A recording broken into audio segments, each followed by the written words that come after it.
Api di Bukit Menoreh. Cerita, Esa Mintarja. Audiobook, novel silat. Bab 392. Sabung Sari menarik nafas dalam-dalam. Namun ia tidak segera menjawab. Demikian pula Gelagah Putih. Ia pun tidak segera mampu menjawab pertanyaan itu.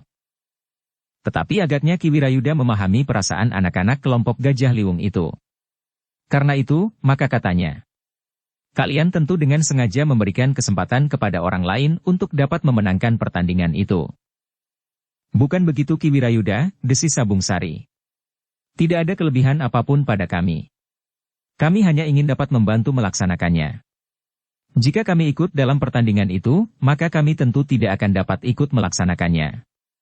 Kami terikat pada pertandingan yang akan kami ikuti saja. Ki Wirayuda tertawa. Katanya, kau dapat berkata seperti itu kepada orang lain yang belum pernah mengenalmu. Tetapi kau tidak akan dapat berkata begitu kepadaku. Apalagi setelah terjadi pertempuran di Kepatihan itu. Sabung Sari dan Gelagah Putih saling berpandangan sejenak. Namun mereka pun kemudian telah tertawa pula. Dengan ragu-ragu Sabung Sari berkata, aku tidak dapat ikut karena aku adalah seorang prajurit. Dan aku adalah adik sepupu seorang prajurit, sahut Gelagah Putih sambil tertawa pula. Ki Wirayuda tertawa semakin keras. Namun kemudian katanya, baiklah hal, itu akan kita bicarakan kemudian. Tetapi aku akan berbicara dengan Ki Patih Mandaraka. Sabung Sari dan Gelagah Putih mengangguk-angguk. Dengan penuh harapan Sabung Sari berkata, semoga Ki Patih sependapat. Hal ini tentu akan memeriahkan Mataram pula. Namun para prajurit harus bersiaga sepenuhnya, agar tidak terjadi sesuatu dan tidak pula dianggap saat-saat Mataram menjadi lengah, sehingga dipergunakan pihak lain untuk mengganggu Mataram, berkata Ki Wirayuda. Dengan demikian, maka ternyata Ki Wirayuda telah menyatakan persetujuannya, meskipun ia masih akan menghadap Ki Patih Mandaraka. Ternyata meskipun masih belum sembuh benar, Ki Wirayuda telah berniat untuk menghadap Ki Patih di keesokan harinya.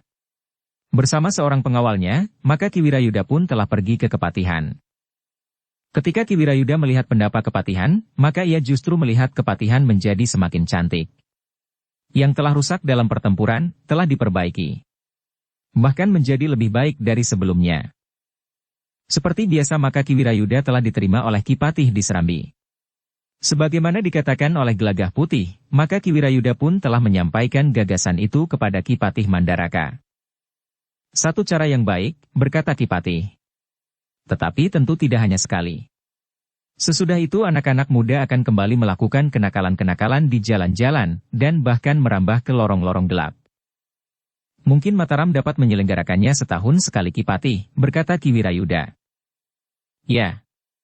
Dan dimulai dari lingkungan-lingkungan yang lebih kecil.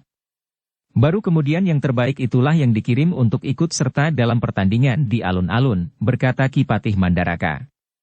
Dengan demikian maka gema dari pertandingan itu akan mengumandang sampai ke kademangan-kademangan. Jika demikian akan diperlukan waktu yang panjang, desis Ki Wirayuda. Ki Wirayuda, berkata Ki Patih kemudian. Aku sependapat bahwa untuk kali ini diselenggarakan langsung di alun-alun. Namun kemudian diberitahukan bahwa untuk selanjutnya akan diselenggarakan bertingkat. Dengan demikian kesempatan untuk mengikuti acara ini menjadi semakin luas. Bahkan jika hal semacam itu diselenggarakan di lingkungan yang lebih kecil, maka dapat terjadi tidak usah menunggu setahun sekali. Tetapi 2 kali misalnya. Dengan demikian, mereka tidak sempat lagi terhisap oleh kelompok-kelompok anak-anak nakal. Karena demikian pertandingan selesai, mereka harus bersiap-siap dan melakukan latihan-latihan untuk pertandingan berikutnya. Bahkan mudah-mudahan anak-anak nakal dalam kelompok-kelompok tertentu itulah yang tertarik untuk ikut serta dalam kegiatan ini. Mudah-mudahan kegiatan ini dapat mengurangi kegiatan dari kelompok-kelompok anak-anak nakal itu Ki Patih, berkata Ki Wirayuda. Ternyata bahwa pendapat itu telah mendapat tanggapan baik. Ki Patih benar-benar telah memanggil beberapa orang pimpinan prajurit untuk membicarakan tentang pertandingan di antara anak-anak muda. Ki Wirayuda yang diminta datang, telah menguraikan rencana itu terperinci, karena Ki Wirayuda lah yang kemudian diperintahkan oleh Ki Patih untuk memerincinya. Sementara itu Ki Wirayuda memang telah melakukannya, dibantu oleh Sabung Sari dan Gelagah Putih. Bahkan Ki Wirayuda telah memerinci pula sampai ke soal-soal yang terkecil. Bahwa mereka yang terlibat harus disediakan makan dan minum. Dengan demikian, maka Ki Patih pun telah memerintahkan para pemimpin prajurit untuk menyusun nama-nama dari mereka yang bertanggung jawab pada bidang-bidang yang diperlukan. Seorang bertanggung jawab untuk menyediakan alat-alat. Yang lain bertanggung jawab tentang tempat. Yang lain lagi harus mengamankan bukan saja tempat pertandingan, tetapi seluruh lingkungan sekitar kota raja. Seorang lagi harus menyediakan minuman dan makanan selama pertandingan berlangsung, bagi semua orang yang ikut serta dalam kegiatan itu, termasuk para prajurit yang bertugas untuk mengamankan lingkungan. Dan ternyata tugas-tugas yang lain pun cukup banyak untuk ditangani. Ini merupakan satu kegiatan yang besar, berkata Ki Patih Mandaraka. Aku akan segera memberikan laporan kepada Panembahan Senapati. Panembahan Senapati ternyata juga menyetujui diselenggarakannya kegiatan itu. Apalagi Ki Patih melaporkan rencana itu bersama perincian pelaksanaannya, sehingga Panembahan Senapati melihat satu rencana besar yang telah siap dilaksanakan. Bahkan Ki Patih Mandaraka pun telah meninjau kemungkinan biaya penyelenggaraannya dengan perbendaharaan negara yang ada. Baiklah Paman, berkata Panembahan Senapati. Rencana yang telah Paman susun menurut pendapatku cukup baik dan mungkin diselenggarakan. Gagasan Agung Sedayu ini menurut pendapatku akan memberi pengaruh yang baik. Bukan saja untuk menyalurkan gejolak hati anak-anak muda, tetapi juga bagi kepentingan Mataram, yang pada suatu saat memerlukan angkatan baru dalam jajaran keprajuritan. Ki Patih Mandaraka mengerutkan keningnya, terlintas di angan-angannya, kesiagaan Pati yang nampaknya benar-benar tidak mau lagi mengakui kepemimpinan Mataram. Karena itulah agaknya Panembahan Senapati menghubungkan rencana itu dengan penyusunan satu angkatan yang baru dalam jajaran keprajuritan, untuk memperkuat yang telah ada. Agaknya Panembahan Senapati mulai memikirkan kemungkinan Pati mempergunakan kekuatannya untuk melawan Mataram. Namun dalam pada itu, Ki Patih Mandaraka masih belum melihat bahaya yang sebenarnya mengancam Mataram. Karena itu maka Mataram masih mempunyai waktu untuk melaksanakan rencananya, meskipun seperti yang pernah dikatakannya sendiri bahwa Mataram harus bersiap menghadapi segala kemungkinan. Sejak Panembahan Senapati menyatakan persetujuannya, maka rencana itu dapat mulai dilaksanakan. Para perwira yang mendapat tugas dalam kegiatan itu telah melaksanakan tugas mereka masing-masing dengan sungguh-sungguh. Ketika persiapannya sudah menjadi semakin mapan, maka rencana itu pun telah diumumkan. Seperti yang diduga, maka rencana pertandingan keterampilan itu telah menggelitik anak-anak muda di Mataram, meskipun mula-mula mereka sekedar membicarakan satu dengan yang lain. Namun kelompok-kelompok anak-anak muda yang sudah mengaku bernama Gajah Liwung di Mataram dengan kekuatan yang sangat besar, sehingga berani berusaha merampok dan membunuh Ki Patih Mandaraka, benar-benar telah tertarik untuk mengikutinya. Satu kesempatan untuk menunjukkan kelebihan mereka, berkata seorang perwira yang ikut menangani pertandingan itu. Namun Ki Wirayuda juga berkata, juga satu kesempatan untuk mengenali mereka dan mencatat nama-nama mereka. Perwira itu tersenyum. Katanya, Ki Wirayuda memang cerdik. Pada kesempatan lain, belum tentu mereka akan dengan senang hati mendaftarkan diri lengkap dengan nama dan alamatnya. Karena itu, maka Ki Wirayuda telah mengemban tugas khusus, berkata perwira yang lain sambil tertawa. Ki Wirayuda pun tertawa pula. Katanya, aku bersedia bertukar tempat. Seandainya kami bersedia, belum tentu Panglima kami mengizinkannya, jawab perwira yang pertama. Ki Wirayuda pun kemudian hanya tersenyum saja. Demikianlah, dari hari ke hari pertandingan itu menjadi semakin dekat. Jika mula-mula para perwira menjadi ragu-ragu karena tidak segera ada yang menyatakan ikut serta dalam pertandingan, namun kemudian anak-anak muda telah berdatangan. Ada di antara mereka yang hanya ikut untuk satu jenis pertandingan saja. Tetapi ada di antara mereka yang mengikuti 2 bahkan 3 jenis pertandingan. Namun mereka telah menyatakan jenis-jenis yang diutamakan jika terjadi waktu yang bersamaan. Semakin dekat dengan hari-hari yang telah ditentukan, maka para petugas pun menjadi semakin sibuk. Bahkan hari-hari penyelenggaraan pun menjadi bertambah panjang karena banyaknya para peserta. Namun satu hal yang diharapkan oleh Ki Wirayuda benar-benar telah terjadi. Anak-anak muda dari kelompok-kelompok tertentu telah dengan sengaja menunjukkan keanggotaan mereka pada kelompok-kelompok itu. Memang dengan demikian terjadi satu persaingan. Tetapi persaingan untuk satu pertandingan yang tertib. Bukan persaingan untuk menunjukkan kelebihan mereka masing-masing dengan berkelahi di pinggir jalan. Sementara itu, ternyata di beberapa tempat telah nampak latihan-latihan yang bersungguh-sungguh. Hampir di setiap padang rumput, area-area yang agak luas, atau halaman-halaman bebahu kademangan, latihan-latihan berlangsung terus. Bahkan di sawah-sawah yang baru saja dipanen hasilnya, beberapa kelompok anak muda telah mengadakan latihan memanah dengan sasaran sebagaimana akan dipergunakan dalam pertandingan. Bentuk orang-orangan yang kecil digantungkan pada sebuah tali. Orang-orangan yang memiliki kepala, leher dan tubuh. Kemudian di bawahnya digantungkan sebuah bulatan yang agak besar. Setiap bagian dari orang-orangan itu mempunyai nilai sendiri. Kepala mendapat nilai terbanyak, kemudian leher dan tubuh. Sedangkan mereka yang mengenai bulatan yang agak besar yang digantungkan, yang biasanya bahannya sebuah jeruk bali atau buah-buahan yang lain, justru malahan didenda. Sedangkan anak-anak muda yang lain telah berlatih sodoran, dengan tongkat yang ujungnya ditutup dengan bahan yang lunak, yang biasanya menggunakan sobekan-sobekan kain atau sabut, dipergunakan sebagai tombak, sedangkan di tangan kirinya membawa perisai, serta duduk di punggung kuda, bertanding untuk menjatuhkan lawannya dari punggung kudanya. Yang lain lagi bertanding melempar sasaran dengan tombak sambil naik kuda yang berlari cepat. Sedangkan bagi mereka yang benar-benar memiliki kemampuan, diselenggarakan pertarungan melawan lembu-lembu jantan. Bagi para remaja diselenggarakan pertandingan khusus. Binten, bergumul di atas jerami dan semacam sodoran, tetapi tidak dengan naik kuda. Sebagai gantinya, mereka yang mengikuti sodoran duduk di pundak kawannya yang menjadi pasangannya. Dengan demikian, maka Mataram menjadi ramai dengan latihan-latihan.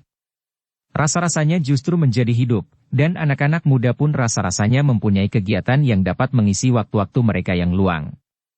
Terutama anak orang-orang yang hidupnya berkecukupan, sehingga tidak perlu bekerja di sawah atau pekerjaan-pekerjaan lainnya. Namun bukan berarti bahwa anak-anak muda dari lingkungan petani tidak dapat ikut serta. Banyak di antara mereka yang ikut. Di sore hari, setelah bekerja di sawah, mereka berlatih di mana saja. Terutama jenis panahan. Dalam pada itu, anak-anak muda dari kelompok Gajah Liung benar-benar tidak ada yang ikut serta. Ketika kedua murid Ki Ajar Gurawa menghubungi Sabung Sari dan Gelagah Putih, maka mereka mendapat penjelasan bahwa anggota kelompok Gajah Liung tidak ada yang ikut serta. Kami telah menyatakan untuk menyediakan diri membantu penyelenggaraan itu. Namun Ki Wirayuda mengatakan bahwa tenaga para prajurit sudah cukup banyak. Jika kami ikut serta, maka kami justru akan menjadi canggung, berkata Sabung Sari kepada kedua murid Ki Ajar Gurawa. Sementara itu Ki Ajar Gurawa sendiri berkata, "Aku sependapat. Sebaiknya kalian tidak ikut serta. Namun kalian sempat mengenali anak-anak muda yang ikut dalam pertandingan-pertandingan itu, karena mereka akan mempergunakan ciri-ciri dari kelompok mereka masing-masing. Hal itu perlu, karena setelah pertandingan itu selesai, maka tentu ada golongan yang tidak puas. Tetapi maksud dari pertandingan-pertandingan itu justru untuk meredam kenakalan para anak muda dan remaja, berkata Gelagah Putih. Ya. Sebagian akan memilih kegiatan itu dari kenakalan-kenakalan yang tidak bertanggung jawab. Apalagi jika mereka tahu bahwa pada kesempatan lain akan dilangsungkan pertandingan serupa atau pendadaran untuk memasuki lingkungan keprajuritan, atau kepentingan-kepentingan yang lain yang berhubungan dengan keterampilan olah kanuragan, berkata Ki Ajar Gurawa. Namun katanya kemudian, tetapi di samping mereka itu tentu ada pula anak-anak muda yang masih saja berkeras kepala untuk mempertahankan sikapnya yang tidak bertanggung jawab itu. Atau karena mereka gagal meraih kemenangan di arena penandingan, maka mereka telah memilih dunia mereka yang lama. Dunia kenakalan anak-anak muda. Sabung Sari dan Gelagah Putih mengangguk-angguk. Namun Gelagah Putih ternyata masih bertanya. Jadi bagaimana menurut pendapat Ki Ajar? Apakah kegiatan ini ada juga gunanya? Tentu, jawab Ki Ajar. Gunanya banyak sekali. Namun yang aku katakan adalah, di sela-sela arti dari kegiatan ini, agaknya masih harus mendapat pengawasan yang baik.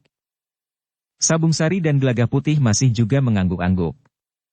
Mereka mengerti maksud Ki Ajar Gurawa, dan mereka pun sependapat bahwa kegiatan itu tidak dapat dengan serta-merta menghapuskan kenakalan anak-anak muda.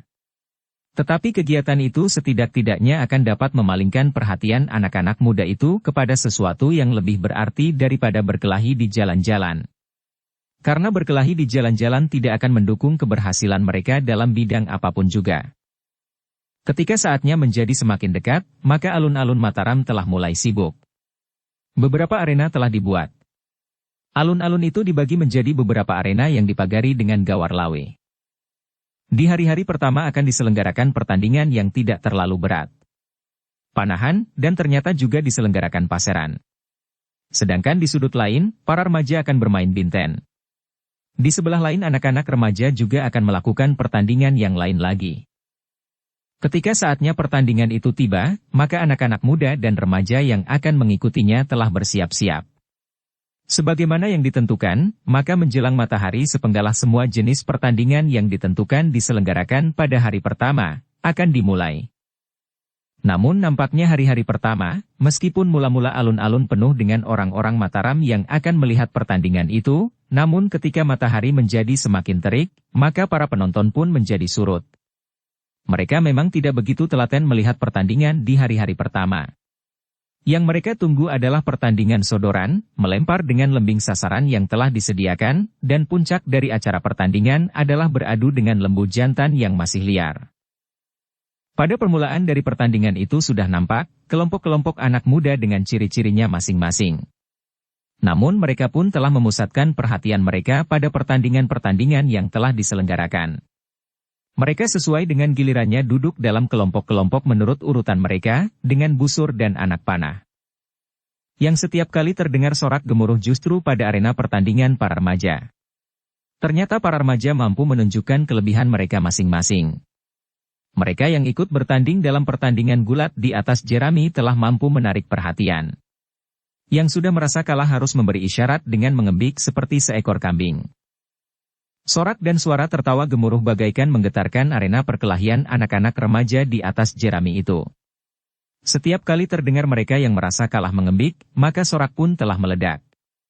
Sementara dua orang pengamat yang terdiri dari para prajurit, mengikuti setiap perkelahian dengan seksama, agar anak-anak remaja yang mengikutinya tidak melakukan pelanggaran.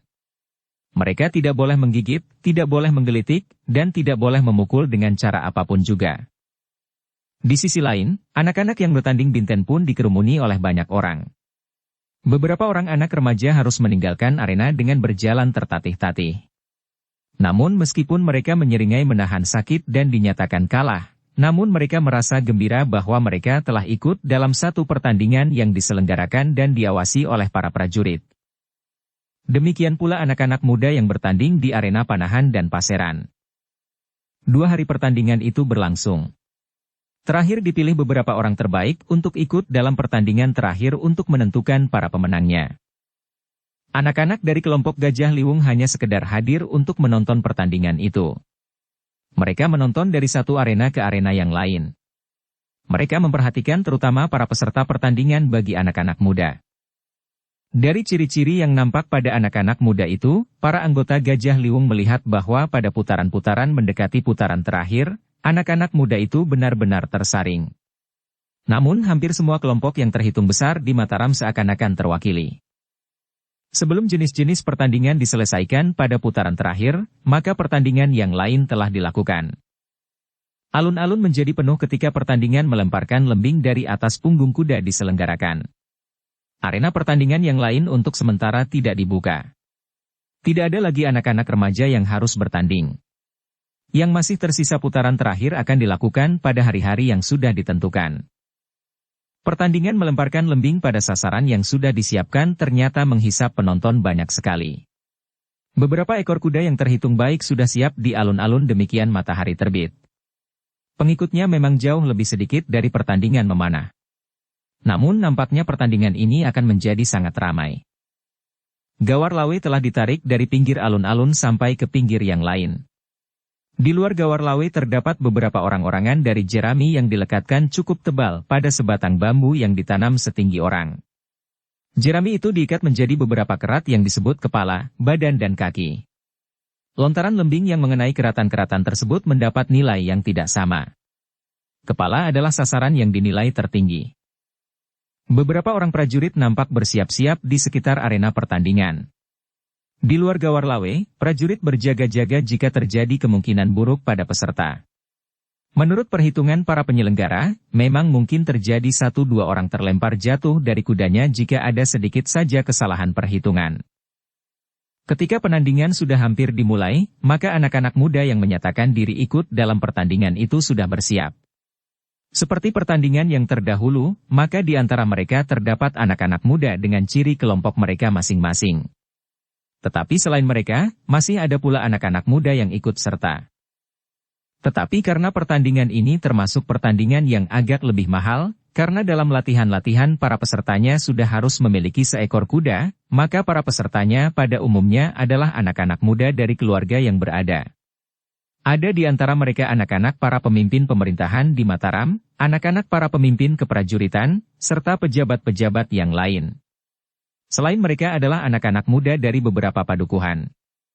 Mereka adalah anak-anak para pedagang, para saudagar dan para petani yang berada, tetapi ada pula anak-anak muda dari lingkungan orang kebanyakan yang dijago oleh para demang dan bebahu kademangannya. Kademangannya lah yang mengusahakan kuda bagi mereka sejak menjalani latihan-latihan.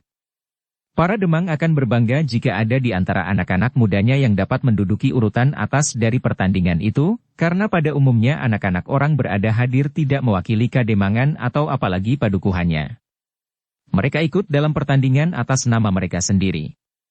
Atau bahkan memakai ciri-ciri kelompok mereka. Sedangkan kelompok yang lain adalah kelompok-kelompok dari perguruan-perguruan yang ada di sekitar Mataram. Meskipun jumlahnya tidak banyak, tetapi mereka adalah anak-anak muda yang justru terlatih dengan baik. Ketika seorang di antara para penyelenggara membuka pertandingan itu, diumumkan bahwa pesertanya adalah 26 orang. Sabung Sari dan Gelagah Putih berdiri di antara para penonton yang memenuhi alun-alun. Para anggota Gajah Liwung yang lain pun telah berada di alun-alun pula. Namun agaknya mereka sengaja berpencar. Demikian pula Ki Ajar Gurawa dengan kedua orang muridnya. Ketika bende berbunyi sekali, maka para peserta telah berkumpul di tempat yang telah disediakan. Sementara kuda-kuda mereka pun telah ditempatkan di tempat yang ditentukan pula. Bende berbunyi 2 kali, maka para peserta itu pun telah bersiap dengan kuda masing-masing, sesuai dengan urutan mereka hasil undian yang telah diselenggarakan sehari sebelumnya. Orang yang pertama kali mendapat giliran telah berada di punggung kudanya sambil membawa lembing. Ia harus mengenai satu di antara orang-orangan yang dipasang di luar gawar lawe di satu sisi yang tidak terlalu dekat dengan para penonton, untuk menjaga agar tidak terjadi kecelakaan, bahwa lembing itu akan meleset dan terlempar ke arah penonton. Sejenak kemudian, setelah peserta itu dianggap cukup memusatkan perhatiannya pada pertandingan itu, terdengarlah bende yang ketiga kalinya. Kemudian seorang perwira yang telah ditunjuk telah berdiri di atas sebuah panggung kecil dengan pedang terhunus.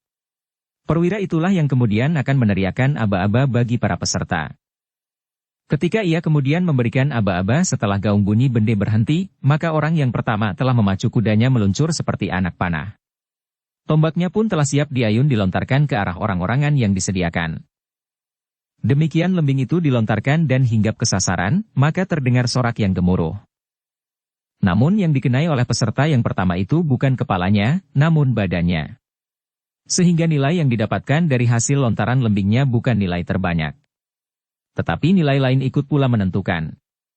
Laju kudanya, ketampilan menunggang kuda, serta cara melemparkan lembing.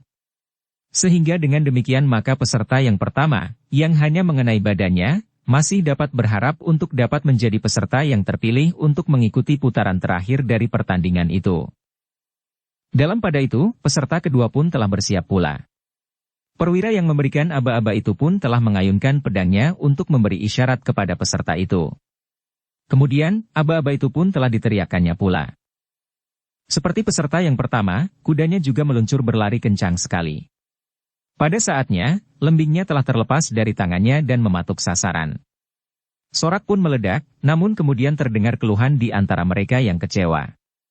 Lembingnya yang sebenarnya menyentuh kepala, namun lembing itu tidak mau hinggap. Ketika kuda peserta itu meluncur menuju ke batas akhir, lembing itu telah terjatuh di tanah.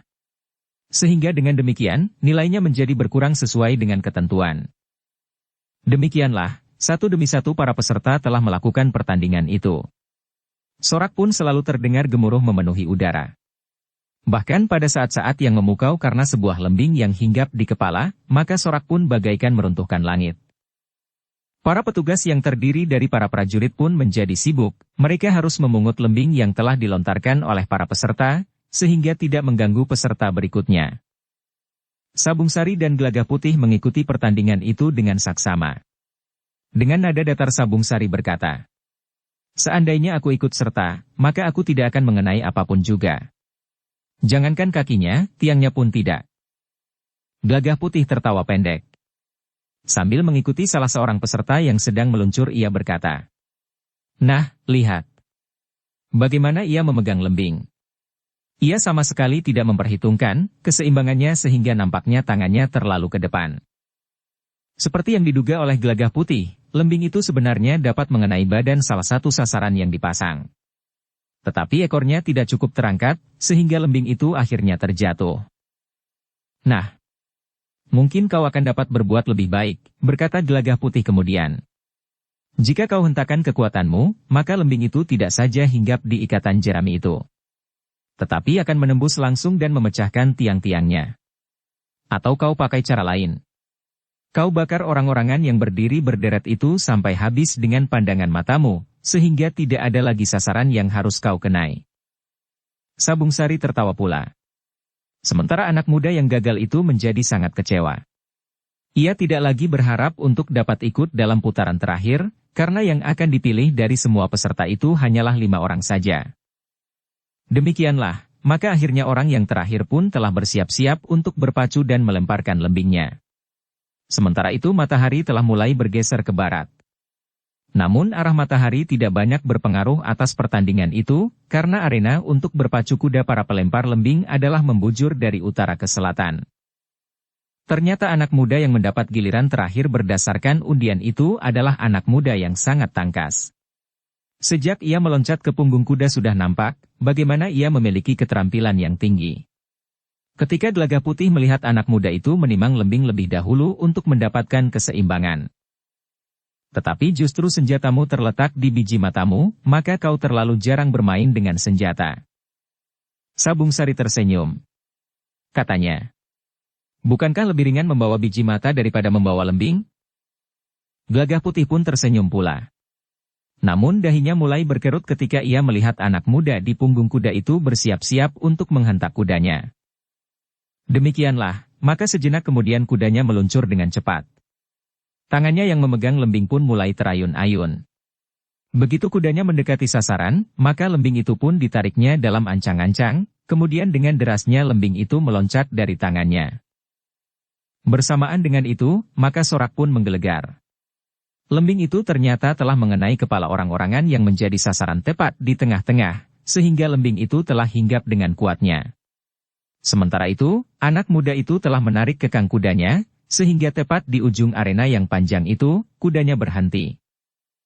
Tepuk tangan dan sorak masih memenuhi alun-alun. Para prajurit yang bertugas memungut lembing itu pun ikut bertepuk tangan pula.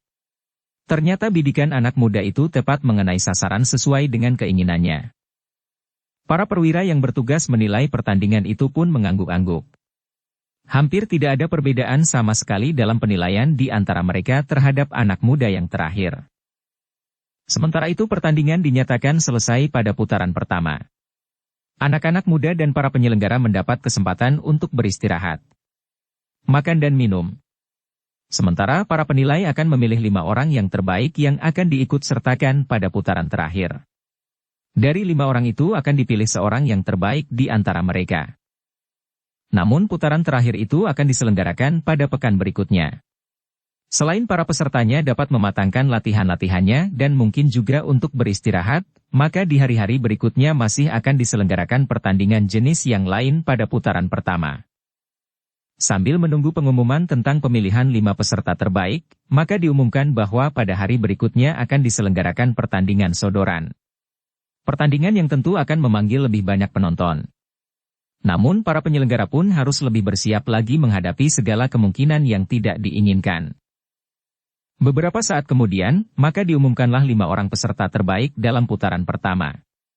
Sebagian besar dari para penonton masih menunggu, sehingga di alun-alun itu masih nampak kelompok-kelompok orang yang ingin mendengarkan pengumuman, siapakah 5 orang terbaik dalam pertandingan itu. Terutama anak-anak muda dari kelompok-kelompok yang ikut serta dalam pertandingan itu.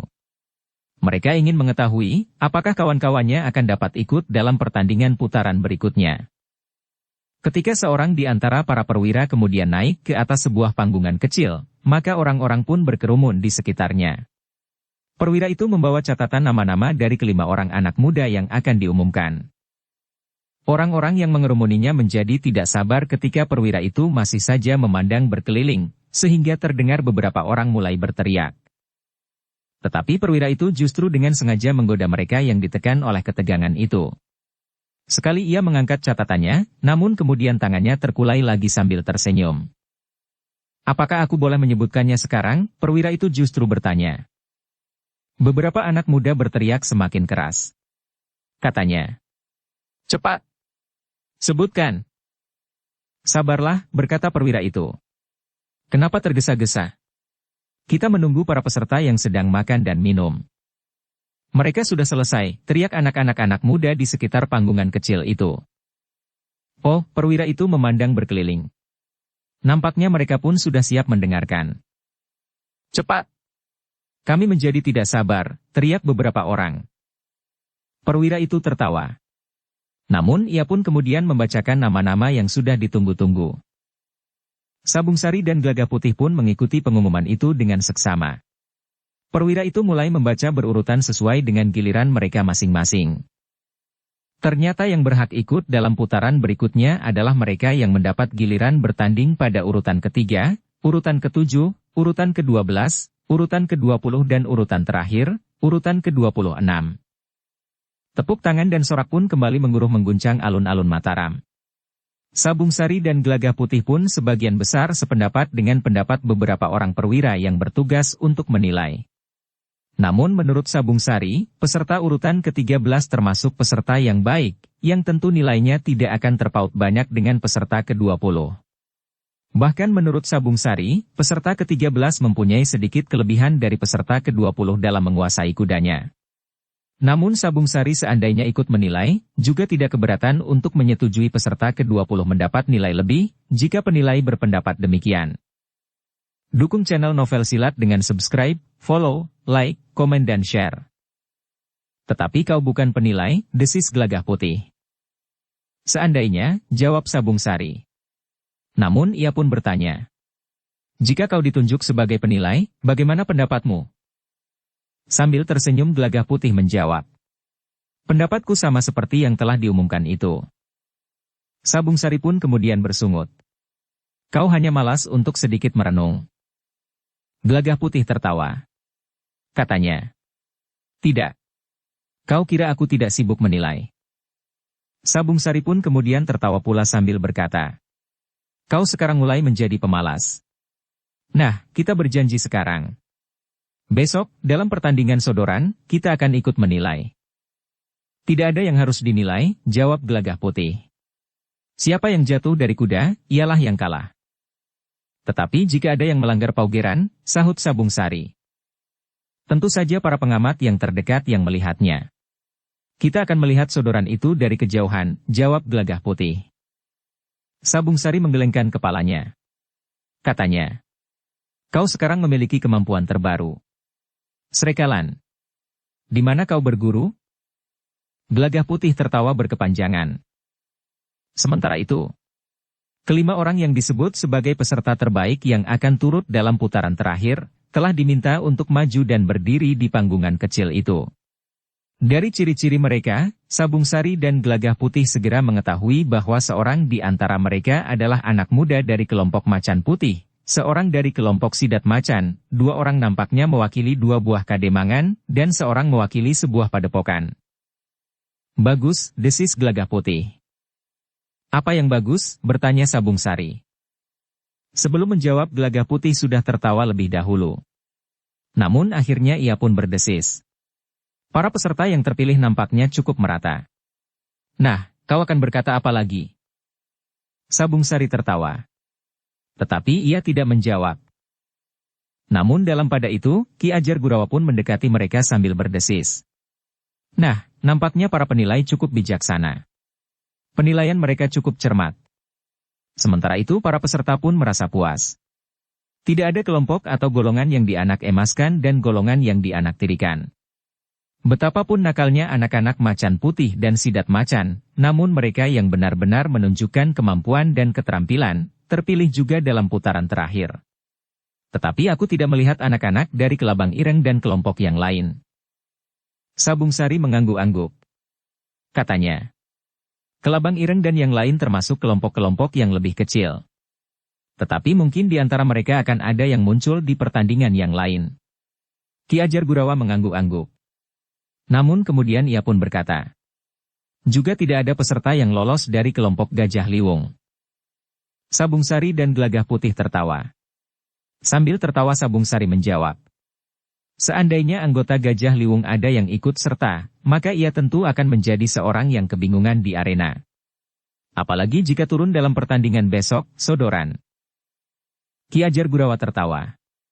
Namun ia pun segera melangkah pergi, menyusup di antara beberapa orang yang masih bertebaran di alun-alun. Di keesokan harinya, ketika pertandingan sudah dipersiapkan dengan arena yang berbeda dari arena yang dipergunakan sebelumnya, maka para penonton pun telah memenuhi alun-alun. Sabung Sari dan Gelagah Putih juga sudah ada di alun-alun. Demikian pula para anggota Gajah Liwung yang lain, yang memencar.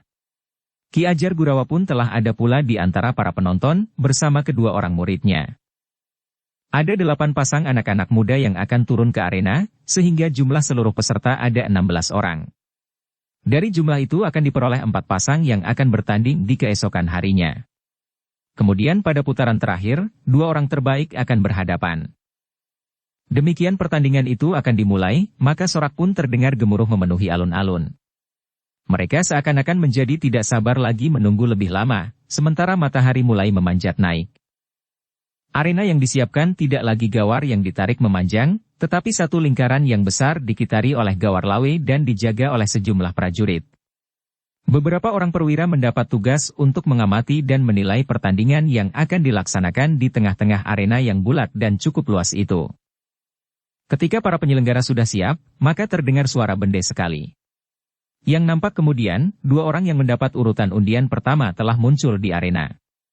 Sekali lagi sorak pun membahana. Sementara kedua orang itu mendekati para penyelenggara sambil menuntun seekor kuda untuk memberikan urutan undian mereka. Seorang perwira masih memberikan beberapa pesan pendek untuk mengingatkan paugeran yang sudah disepakati bersama. Kemudian ketika bende berbunyi kedua kalinya, keduanya pun segera membenahi diri dan kudanya. Melihat alat yang akan mereka pergunakan, menimang dan menelitinya. Kemudian ketika bende berbunyi untuk ketiga kalinya, keduanya pun telah meloncat ke atas punggung kuda mereka masing-masing. Sejenak kemudian, keduanya telah bersiap untuk mulai dengan pertandingan sodoran. Perisai sudah dikenakan di tangan kiri, sedang di tangan kanan memegang tongkat yang panjang, sementara ujungnya dibalut dengan sabut kelapa yang diikat kuat-kuat sehingga tidak mudah terlepas. Siapa yang lebih dulu terjatuh dari punggung kudanya, maka ia akan dinyatakan kalah. Demikianlah, sejenak kemudian seorang perwira telah memberikan aba-aba untuk mulai dengan pertandingan. Diiringi sorak mereka yang menonton pertandingan itu, maka kedua ekor kuda itu pun telah berlari menjauh untuk mengambil ancang-ancang. Kemudian, setelah mereka bersiap, maka keduanya pun memacu kudanya sambil menundukkan tongkat kayu mereka sepanjang tombak panjang itu. Namun mereka masing-masing pun telah menyiapkan perisai mereka untuk menahan dorongan ujung tongkat kayu, mereka agar mereka tidak terlempar dari punggung kuda mereka. Ketika kedua ekor kuda itu berpapasan, maka ujung tongkat masing-masing telah membentur perisai lawan. Tetapi mereka pun telah beradu keterampilan. Mereka tidak membentur ujung tongkat lawan dengan perisai mereka, sehingga mereka akan dapat terlempar karenanya. Tetapi mereka berusaha untuk menepis ujung-ujung tongkat itu, sehingga tidak terjadi benturan sepenuhnya. Pada benturan pertama, kedua anak muda itu masih tetap berada di punggung kuda mereka. Karena itu, maka dengan tangkas mereka mempermainkan kendali kuda mereka sehingga kuda-kuda itu pun berputar. Ternyata keduanya tidak sempat mengambil ancang-ancang lagi. Ujung-ujung tongkat yang dibalut dengan sabut yang telah diperlunak itu, segera berusaha untuk mematuk lawan bertanding, sehingga dengan demikian, maka kuda-kuda itu pun telah berputaran di tengah-tengah arena. Sekali-sekali satu di antaranya telah berusaha menjauhi lawannya untuk memperbaiki keadaannya jika mereka mengalami kesulitan. Sorak para penonton telah membuat kedua orang anak muda itu berdebar-debar. Mereka tidak terbiasa mendengar orang-orang bersorak dan berteriak-teriak bagi mereka. Dalam latihan yang mereka lakukan sebelumnya, banyak orang yang menonton dan juga berteriak. Tetapi tidak gemuruh seperti di alun-alun itu. Karena itu, selain kedudukan mereka yang kadang-kadang sulit karena keterampilan lawan dan tingkah kuda-kuda mereka, penonton pun ternyata membuat mereka menjadi agak gemetar juga. Tetapi ketika keringat mulai membasahi tubuh mereka, maka sedikit demi sedikit mereka mampu melupakan para penonton itu. Dengan demikian, maka pertandingan itu semakin lama menjadi semakin sengit, keduanya berusaha untuk dapat menjatuhkan lawannya. Namun keduanya pun bertahan agar mereka tidak terlempar dari kuda masing-masing. Keduanya kadang-kadang bertanding pada jarak yang pendek. Dengan tangkas mereka mempermainkan tongkat-tongkat mereka. Namun mereka pun terampil mempergunakan perisai-perisai mereka. Namun akhirnya, seorang di antara mereka pun menjadi lengah. Mereka yang sedang terlibat dalam pertandingan jarak pendek itu saling mendesak. Namun tiba-tiba saja, seorang di antara keduanya telah kehilangan perisainya yang terjatuh dari tangannya. Sebelum ia sempat berbuat sesuatu, maka ujung tongkat lawannya telah menekan dadanya, sehingga ia pun telah terjatuh dari kudanya. Sorak bagaikan memecahkan dataran langit yang jernih. Tertatih-tatih anak muda yang jatuh dari kudanya itu berdiri. Seorang di antara para prajurit yang mengikuti pertandingan itu dengan cepat memasuki arena dan menolong anak muda itu melangkah menepi, sedang prajurit yang lain telah berusaha menangkap kendali kudanya. Sementara seorang di antara mereka yang mengamati pertandingan itu telah minta peserta yang lain untuk bergeser minggir. Ternyata anak muda yang jatuh itu tidak mengalami cedera apapun. Ia masih sempat tersenyum meskipun harus menundukkan kepalanya. Demikianlah, peserta pada urutan kedua pun telah bersiap-siap. Keduanya segera masuk ke arena setelah bende berbunyi sekali. Kemudian 2 kali, dan akhirnya 3 kali seperti peserta yang pertama. Seorang perwira telah berada di tengah-tengah arena untuk memberikan aba-aba kepada keduanya untuk mulai dengan pertandingan. Demikianlah, pertandingan itu pun telah berlangsung untuk kedua kalinya. Masing-masing telah mengerahkan segenap kemampuannya. Tongkat mereka terayun-ayun dan kemudian mematuk ke arah lawan. Namun dengan tangkas perisai lawannya telah menepisnya, sehingga ujung tongkat yang dilapisi serabut kelapa yang telah dilunakkan itu tidak menyentuh tubuhnya. Sorak penonton masih tetap gemuruh. Dengan demikian mereka telah membuat kedua orang anak muda yang sedang bertanding itu menjadi semakin bergairah. Namun pertandingan itu pun akhirnya selesai juga. Seorang di antaranya harus mengakui kelebihan lawan bertandingnya, ketika ia perlahan-lahan bergeser dan akhirnya harus turun dari kudanya. Anak muda itu sendiri tertawa. Meskipun ia dinyatakan kalah, tetapi ia merasa bahwa ia telah mendapatkan satu pengalaman yang sangat berharga. Demikian ia meninggalkan arena sambil menuntun kudanya, maka seorang kawannya telah menemuinya, sambil tertawa anak muda yang kalah itu berkata, "Lain kali jika diadakan, lagi aku akan tampil lebih baik." Peserta dalam urutan ketiga pun kemudian tampil, kemudian keempat, dan ketika urutan kelima memasuki arena, maka Sabung Sari dan Gelagah Putih mengerutkan dahinya. Hampir berbareng mereka berpaling. Hampir berbareng pula keduanya membuka mulutnya, namun keduanya urung berbicara. "Kau atau aku yang berbicara?" desis Sabung Sari kemudian. Gelagah Putih tersenyum. Katanya, "Biar kau sajalah yang berbicara. Bukankah kau akan mengatakan bahwa yang memasuki arena itu perlu mendapat perhatian khusus, karena seorang di antara mereka adalah anak muda dari kelompok Macan Putih sesuai dengan cirinya. Seorang lagi dari kelompok Sidat Macan." Sabung Sari justru melemparkan pandangan matanya kepada kedua orang yang berada di tengah-tengah arena. "Heh, bicaralah." "Bukankah kau akan berbicara?" desis Gelagah Putih. "Tidak. Aku tidak akan berbicara apa-apa," sahut Sabung Sari. Gelagah Putih tiba-tiba tertawa. "Kenapa kau tiba-tiba saja tidak jadi berbicara?" bertanya Gelagah Putih.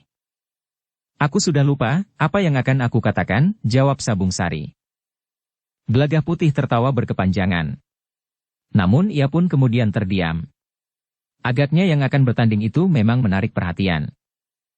Seorang perwira telah siap untuk memberikan aba-aba seperti pertandingan-pertandingan yang terdahulu. Namun selain perwira itu, 2 orang perwira yang lain telah siap pula berada di pinggir arena. 2 orang prajurit yang lain telah bersiap-siap pula. Agaknya mereka telah mengenal ciri-ciri kedua orang anak muda itu. Seorang dari kelompok macan putih, dan seorang lagi dari kelompok sidat macan. Kelompok yang bermusuhan untuk waktu yang cukup lama. Kedua orang anak muda yang memasuki arena itu pun menjadi tegang. Mereka pun dengan segera mengetahui bahwa mereka akan saling berhadapan. Tidak di pinggir jalan, tetapi di arena yang ditunggui oleh para prajurit, ditonton oleh banyak orang dan dibatasi oleh berbagai macam paugiran, di dalam lingkaran gawar lawe di alun-alun Mataram. Seperti sebelumnya, maka bende pun berbunyi sekali, 2 kali dan 3 kali. Kemudian perwira yang ada di tengah-tengah arena itu pun telah memberikan aba-aba, agar pertandingan segera dimulai. Sesaat kemudian, kuda-kuda mereka pun mulai bergerak. Ternyata keduanya tidak melarikan kuda mereka untuk mengambil ancang-ancang. Namun keduanya memilih untuk segera menjatuhkan lawannya dengan secepatnya, menyerang dari jarak yang pendek tanpa ancang-ancang.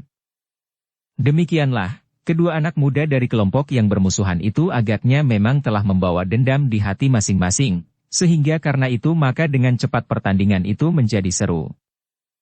Sebagian besar dari para penonton tidak mengetahui bahwa kedua orang anak muda itu hadir bukan sekedar bertanding.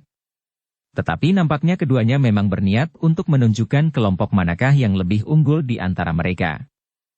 Namun dalam pada itu, 4 orang prajurit secara khusus telah menunggui mereka, selain mereka yang sedang bertugas mengamati pertandingan. Satu hal yang tidak dilakukan sebelumnya. Tetapi para prajurit menganggap bahwa bertemu dalam pertandingan yang diawasi akan lebih baik daripada berkelahi di jalan-jalan. Demikianlah, keduanya pun segera terlibat dalam pertandingan yang menjadi keras. Keduanya telah melakukan serangan-serangan yang cepat dan kuat. Namun perisai mereka pun dengan sigap telah menahan serangan-serangan itu.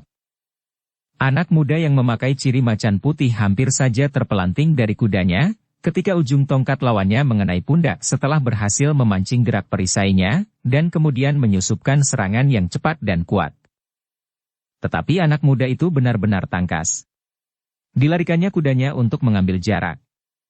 Demikian lawannya mengejar berputaran di arena, anak muda dari kelompok macan putih itu telah berhasil memperbaiki kedudukannya. Bahkan ia pun tiba-tiba saja telah berbalik dan menyongsong lawannya dengan ujung tongkatnya. Kuda lawannya berlari menyamping. Sambil membungkuk dalam-dalam hampir melekat di punggung kudanya, anak muda dari kelompok sidat macan itu berhasil menghindar. Tongkat lawannya hanya berjarak kurang dari sejengkal dari kepalanya ketika kudanya berlari menjauh. Sejenak kemudian dari jarak yang agak jauh keduanya telah mengambil ancang-ancang. Kuda mereka pun kemudian berlari kencang ke arah yang berlawanan. Keduanya sudah siap untuk membenturkan kekuatan mereka jika kuda mereka berpapasan. Demikianlah, terjadi benturan yang keras. Keduanya memang hampir saja terlempar dari kuda masing-masing. Tetapi keduanya dengan tangkasnya telah berhasil bertahan untuk tetap berada di punggung kuda. Bahkan dengan satu putaran keduanya telah berhadapan lagi. Sebuah serangan yang keras sekali telah dilontarkan oleh anak muda yang berciri kelompok sidat macan. Tongkatnya terjulur lurus mengarah ke dada lawannya. Namun lawannya telah menahan serangan itu dengan perisainya. Tetapi dengan cepat anak muda dari sidat macan itu memutar tongkatnya, justru memukul perisai lawannya. Pukulan itu memang keras sekali, sehingga perisai itu terpental dari tangan anak muda dari kelompok macan putih. Kesempatan itu akan dipergunakan sebaik-baiknya. Dengan cepat anak muda dari kelompok sidat macan itu menarik tongkatnya sebagai ancang-ancang untuk menyerang lawannya. Anak muda dari kelompok macan putih itu pun mampu bergerak cepat, demikian ia menyadari bahwa perisainya terlempar, maka ia pun telah memukul tongkat lawannya yang sedang ditarik untuk membuat ancang-ancang. Pukulan itu demikian kerasnya, sehingga pegangannya menjadi goyah. Ketika tongkat anak muda dari sidat macan itu bergetar, maka satu hentakan keras telah membuat tongkat itu terlempar dari anak kelompok sidat macan itu. Keduanya tidak dapat mengambil senjata-senjata mereka yang terlepas. Jika mereka turun dari kuda, maka yang menyentuh tanah terdahulu itu akan dianggap kalah. Karena itu, maka keduanya pun telah meneruskan pertandingan itu dengan alat yang masih ada pada mereka.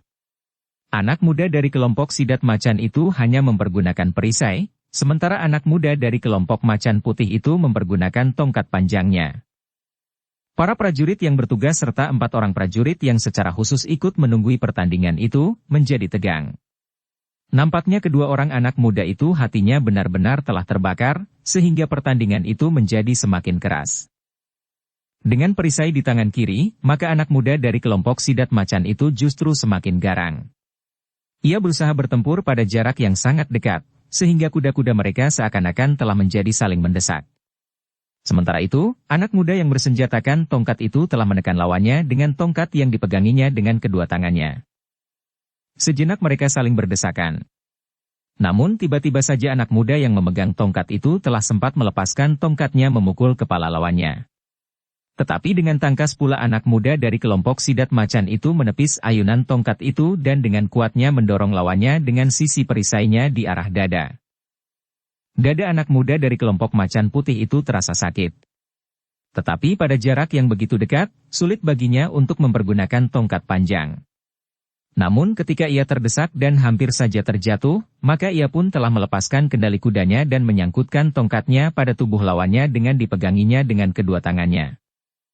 Para perwira yang mengamati pertandingan itu segera tanggap akan apa yang terjadi.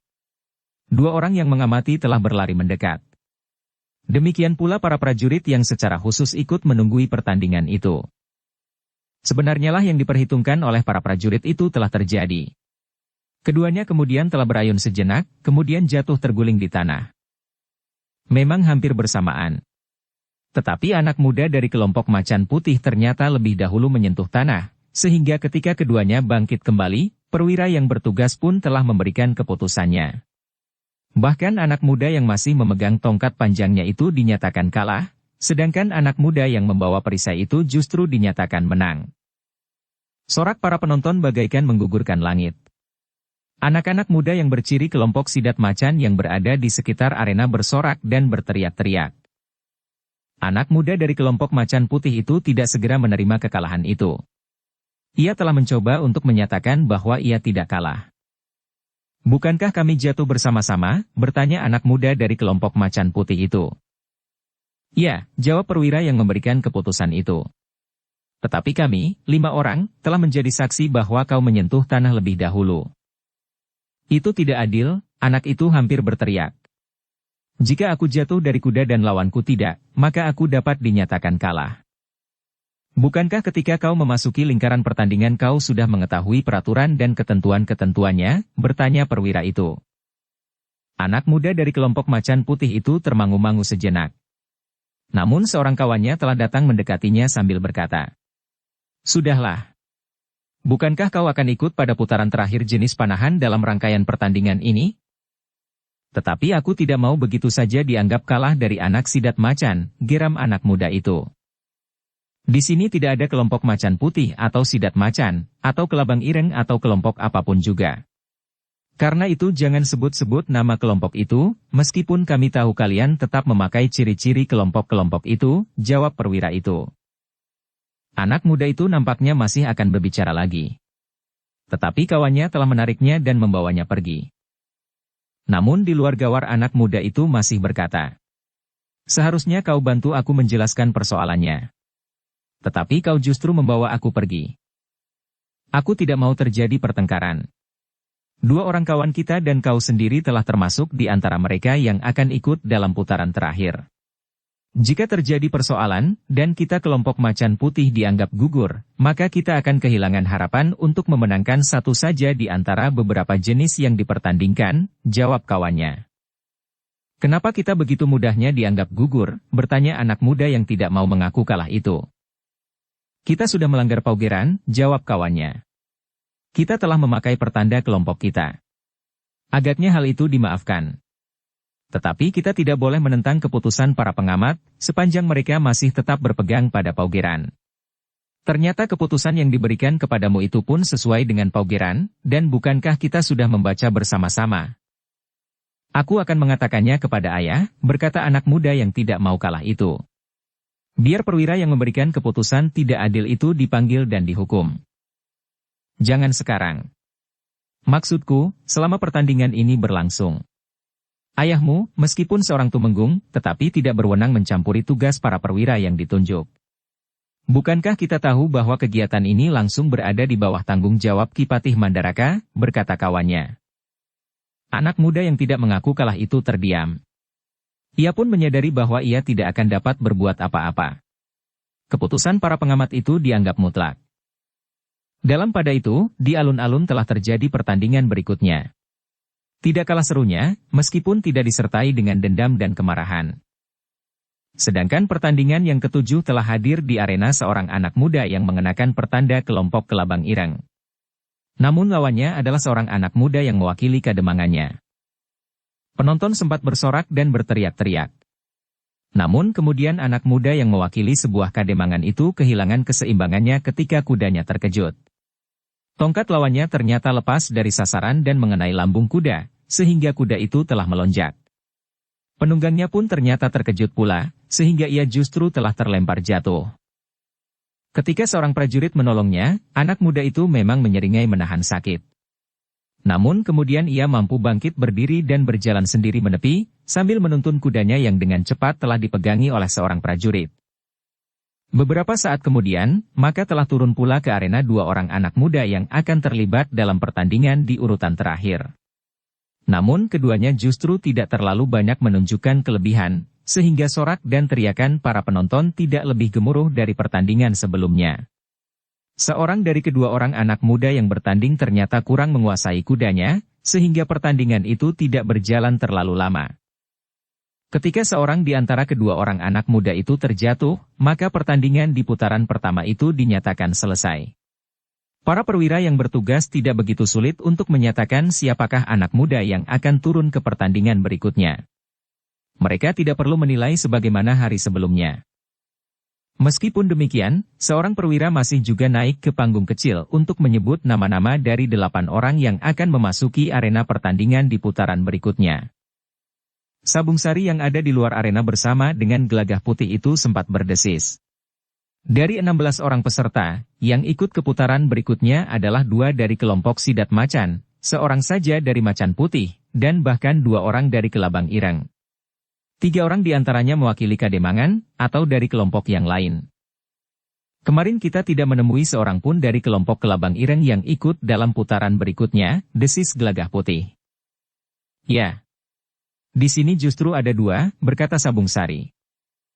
Sementara itu, perwira yang berada di atas panggungan kecil itu pun telah memberitahukan putaran terakhir bagi beberapa jenis pertandingan. Panahan, paseran, keterampilan berkuda dengan kemampuan membidikan lembing, serta sodoran. Demikian pula pertandingan bagi para remaja. Baru kemudian perwira itu berkata, setelah semuanya berakhir, akan dilakukan pertandingan yang sangat khusus. Pertandingan melawan seekor lembu jantan. Ada 5 ekor lembu jantan yang telah disediakan. Diharapkan ada 5 orang yang menyatakan diri untuk ikut serta dalam pertandingan ini. Tetapi sampai pertandingan yang lain sudah hampir memasuki putaran berikutnya, untuk pertandingan melawan lembu jantan ini masih belum ada yang menyatakan ikut serta. Karena itu, untuk pertandingan terakhir itu nanti, masih diberikan kesempatan untuk menyatakan diri sampai sehari sebelum pertandingan. Jika tidak ada yang ikut serta, maka pertandingan itu akan dibatalkan. Hari yang sudah ditentukan itu akan dipergunakan oleh beberapa orang prajurit untuk mempertunjukkan keterampilan dan kemampuan mereka. Para penonton memang merasa kecewa bahwa acara pertandingan yang terakhir masih belum terisi. Nampaknya masih belum ada seorang pun di antara anak-anak muda yang merasa mampu untuk menandingi seekor lembu jantan yang liar. Apalagi setelah mereka melihat 5 ekor lembu jantan yang sejak beberapa hari telah berada di sudut alun-alun itu. Lembu-lembu itu bukan saja dimasukkan ke dalam pagar yang sangat kuat, namun setiap lembu telah diikat dengan 2 buah tali yang besar yang dianyam dari serabut kelapa, pada patok-patok yang kuat pula. Anak-anak muda yang melihat ke-5 ekor lembu jantan yang liar itu memang menjadi berdebar-debar. Mereka memang sudah menduga bahwa tidak akan ada yang berani melawan 5 ekor lembu jantan itu. Demikianlah, ketika di hari berikutnya terjadi pertandingan putaran kedua untuk panahan dan paseran yang dapat dilakukan bersama-sama, serta pertandingan untuk anak-anak remaja, maka alun-alun tidak dibanjiri oleh penonton sehingga hampir padat. Hanya beberapa orang yang bersungguh-sungguh serta benar-benar berniat pada panahan sajalah yang banyak berada di alun-alun. Meskipun demikian, sekali-sekali juga terdengar para penonton itu bersorak, jika ada anak panah yang mengenai kepala dari sasaran, sehingga mendapat nilai terbanyak. Yang justru sangat meriah adalah pertandingan bagi anak-anak remaja. Pertandingan pada putaran terakhir untuk jenis bergulat di atas jerami telah benar-benar menarik perhatian. Setiap kali terdengar suara tertawa dan sorak yang meledak jika kedua orang yang sedang bergulat itu terjatuh, kemudian berguling-guling. Keduanya berusaha untuk menekan lawannya dengan tangannya, mengunci lawan sehingga tidak mampu bergerak lagi, sehingga kawannya akan mengembik seperti kambing, dibarengi dengan sorak penonton. Tetapi anak-anak yang keras kepala, meskipun sudah tidak mungkin dapat melepaskan diri, tidak mau juga mengembik. Jika terjadi demikian, maka para prajurit yang mengamati pertandingan itu dapat menghentikan pertandingan dan menyatakan pemenangnya. Juga sebaliknya, jika seseorang yang ikut dalam pertandingan tidak sempat mengembik karena tertekan wajahnya pada jerami atau karena hal-hal lain, maka para prajurit pun harus tanggap dan segera menghentikannya.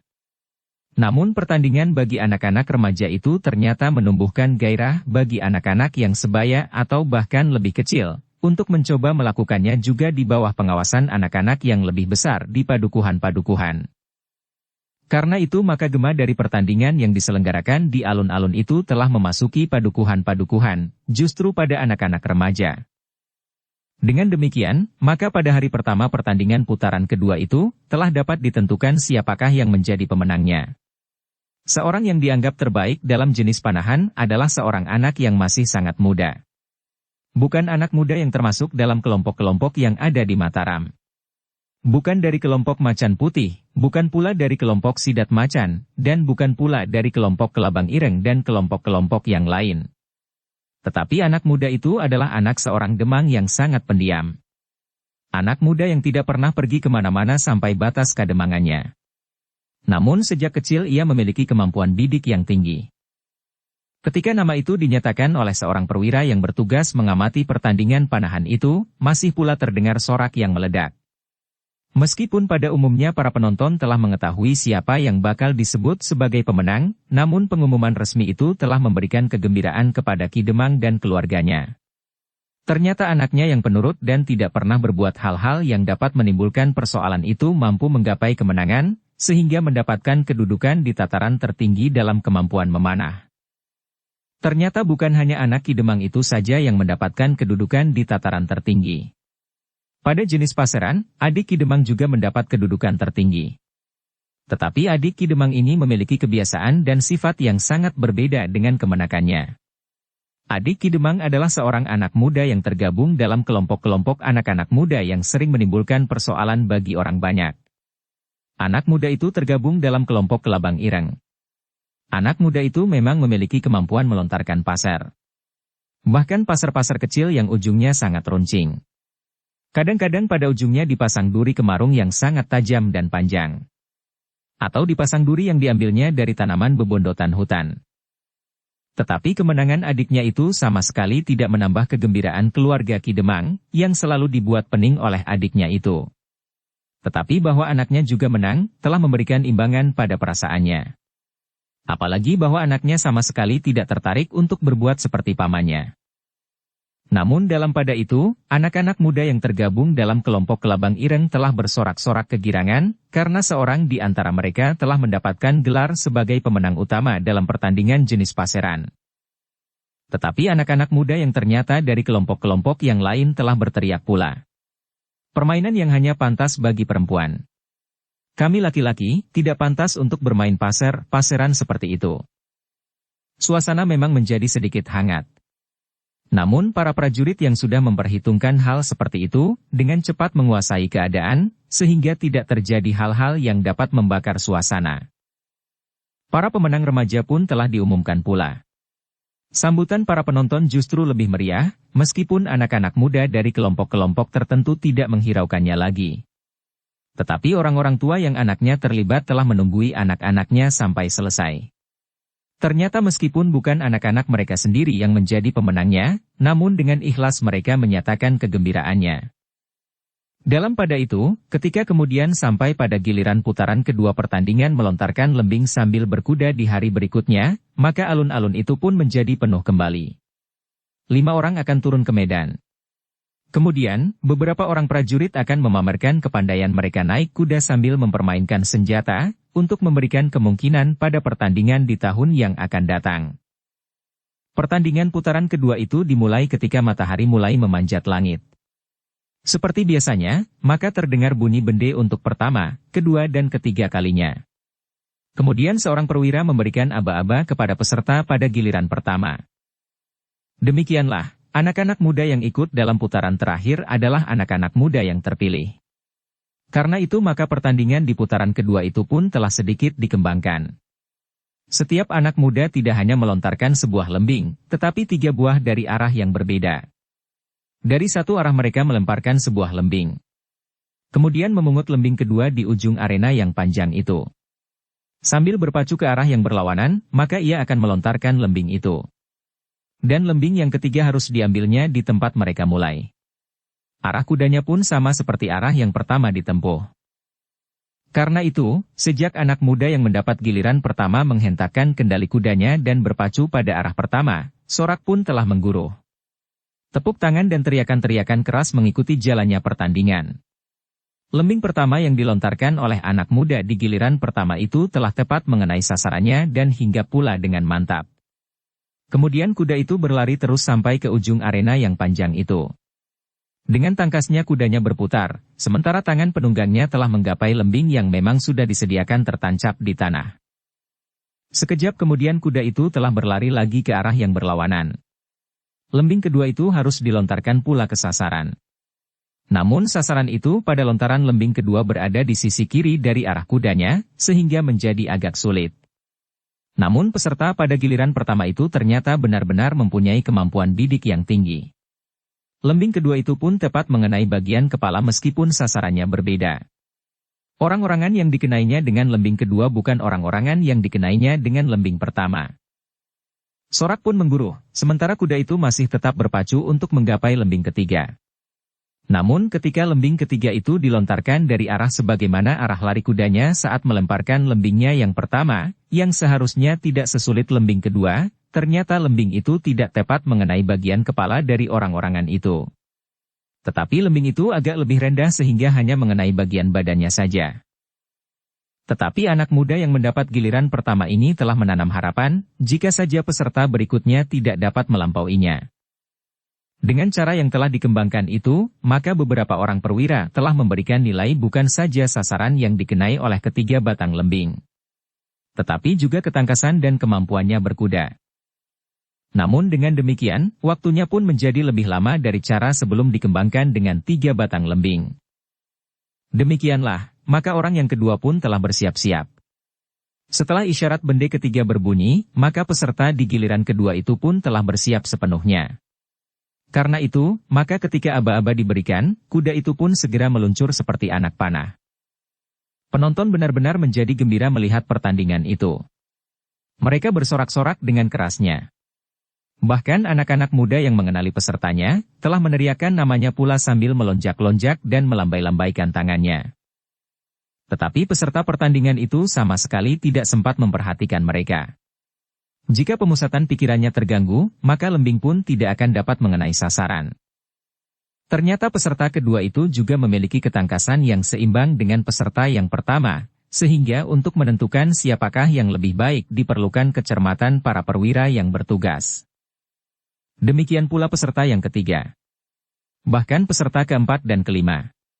Semuanya menunjukkan bahwa mereka benar-benar pantas untuk ikut dalam putaran kedua. Bahkan lebih baik dari yang mereka lakukan di putaran pertama, karena di putaran kedua pertandingan itu telah dikembangkan. Ketika peserta kelima telah menyelesaikan pertandingan, maka seperti yang sudah diumumkan, maka akan dilakukan pameran ketangkasan dari para prajurit Mataram. Dengan cepat, beberapa orang prajurit yang bertugas telah membersihkan arena dari beberapa orang-orangan yang dipasang di sebelah jalur arena yang panjang. Namun orang-orangan yang kemudian dipasang adalah batang-batang pisang yang ditanam. Tidak hanya satu batang, tetapi beberapa potong. Sementara para perwira bertugas menilai kelima orang yang mengikuti pertandingan melemparkan lembing sambil berpacu di atas punggung kuda, maka beberapa orang prajurit telah siap di punggung kuda mereka dengan pedang telanjang di tangan.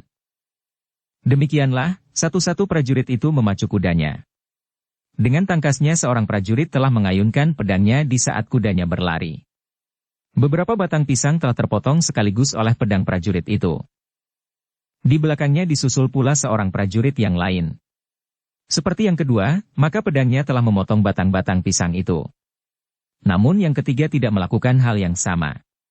Tetapi kudanya berputar-putar di sekitar batang pisang itu. Prajurit yang menunggang kuda itu benar-benar menunjukkan ketangkasan bermain pedang.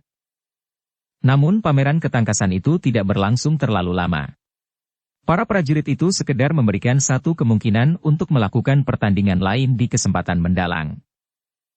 Dalam pada itu, seorang perwira telah naik ke sebuah panggungan kecil. Sebelum menyebut siapakah yang terbaik dari kelima peserta itu, maka perwira itu berkata, kelima peserta dianggap peserta yang terbaik dari seluruh peserta. Mereka dapat merasa bangga untuk kali ini.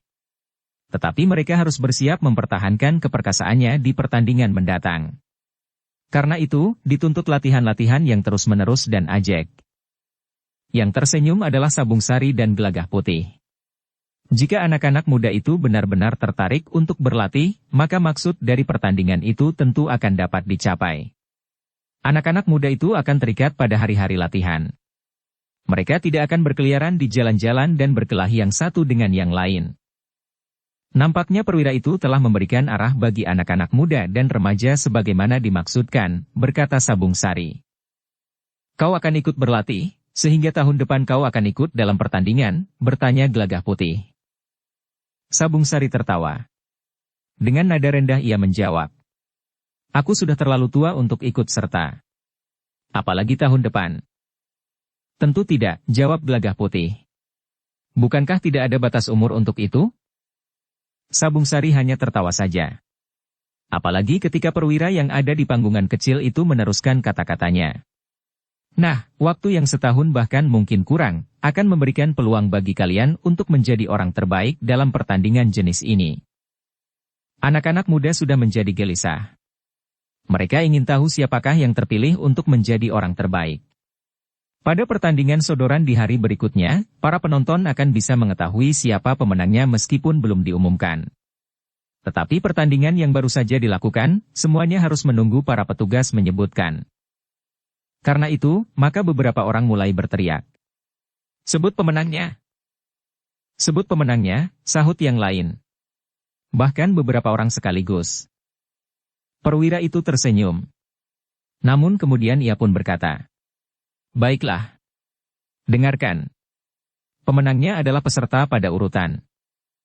Perwira itu sengaja berhenti sambil memandang berkeliling. Namun ketika ia melihat kegelisahan yang semakin memuncak di antara para penonton, ia pun kemudian menyebutkannya. Pemenangnya adalah peserta pada urutan kedua, berkata perwira itu. Alun-alun itu rasa-rasanya telah meledak. Sorak yang memburuh rasa-rasanya akan meruntuhkan langit. Sabung Sari mengangguk-angguk kecil sambil tersenyum. Ia memang sudah mengira bahwa anak muda itulah yang memenangkan pertandingan. Justru anak muda dari kelompok yang banyak dikenalnya. Kelompok Sidat Macan. Anak-anak muda dari kelompok itu telah berteriak-teriak dengan gembira. Kemenangan kawannya itu adalah kemenangan mereka.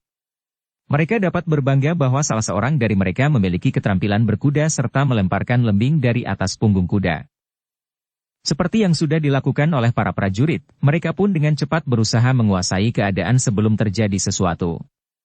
Anak-anak dari kelompok Macan Putih ternyata merasa sakit hati.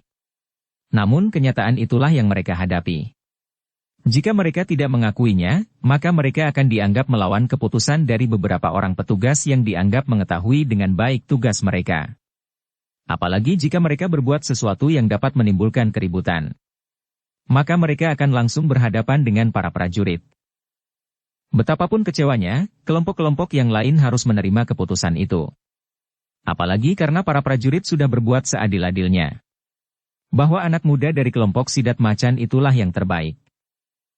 Anak-anak muda yang tidak termasuk dalam kelompok-kelompok yang manapun cukup merasa bangga bahwa mereka telah termasuk dalam sekelompok kecil anak-anak muda yang ikut pada putaran terakhir. Yang mereka nanti-nanti kemudian adalah hari berikutnya. Sodoran pada putaran kedua dan tentu sekaligus pada putaran ketiga.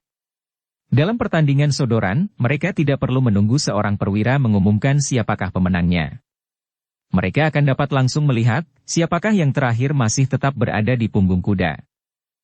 Sebenarnya lah di hari berikutnya alun-alun pun menjadi semakin penuh. Lingkaran arena pun menjadi semakin luas. Ada 8 orang yang ikut pada pertandingan di putaran kedua. Mereka akan menjadi 4 pasang dalam pertandingan sodoran. Untuk menentukan lawan masing-masing maka telah dilakukan undian bagi mereka. Para perwira yang mengawasi pertandingan itu telah memerintahkan bahwa peraturan harus dipatuhi. Sebelumnya para perwira tidak begitu keras terhadap mereka yang mempergunakan tanda-tanda atau ciri-ciri kelompok mereka masing-masing. Tetapi pada pertandingan sodoran itu, semua tanda dan ciri-ciri itu harus dilepas. Siapa yang berkeberatan untuk melepaskan tanda dan ciri kelompok masing-masing, dinyatakan gugur, berkata perwira yang memimpin pertandingan itu. Anak-anak muda itu terpaksa melepas tanda-tanda dan ciri-ciri yang sebenarnya menjadi kebanggaan mereka. Namun mereka memang tidak dapat berbuat lain karena para prajurit nampaknya bersungguh-sungguh. Sebenarnya lah para prajurit berusaha untuk mengurangi suasana yang dapat menjadi panas jika 2 orang anak muda dari kelompok yang berbeda akan bertanding. Ketika saatnya mulai, maka bende pun telah berbunyi untuk yang pertama kali, kedua dan ketiga. 2 orang peserta yang mendapat undian di giliran pertama akan memasuki arena. Mereka sudah tidak lagi mengenakan tanda-tanda atau ciri kelompok mereka. Namun kedua orang anak muda itu ternyata sudah saling mengetahui bahwa seorang dari kelompok Sidat Macan, sedangkan yang seorang lagi dari kelompok Kelabang Ireng. Ketika seorang perwira memberikan aba-aba, maka kedua orang anak muda itu dengan segera menggerakkan kendali kudanya. Keduanya langsung saling menyerang. Yang membekali pertandingan itu bukan saja niat untuk menjadi peserta yang terbaik, tetapi bahwa keduanya berasal dari 2 kelompok yang berbeda. Agaknya ikut membakar jantung mereka berdua. Dengan demikian, maka sodoran itu menjadi cepat dan bahkan keras. Beberapa orang petugas khusus telah berada di arena pula. Mereka mengamati pertandingan itu dengan seksama. Sehingga dengan demikian, maka kehadiran mereka memang mempengaruhi kedua peserta yang sedang bertanding itu, bahwa keduanya tidak boleh melanggar paugeran pertandingan. Namun meskipun demikian, pertandingan itu memang merupakan pertandingan yang semakin keras. Tetapi justru karena itu, maka pertandingan itu menjadi menarik bagi para penonton. Mereka berteriak-teriak memacu agar yang bertanding di arena itu menjadi semakin garang. Ternyata pertandingan antara anak muda dari kelompok Sidat Macan dan kelompok Kelabang Ireng itu menjadi semakin seru. Beberapa kali keduanya hampir terjatuh dari kuda mereka.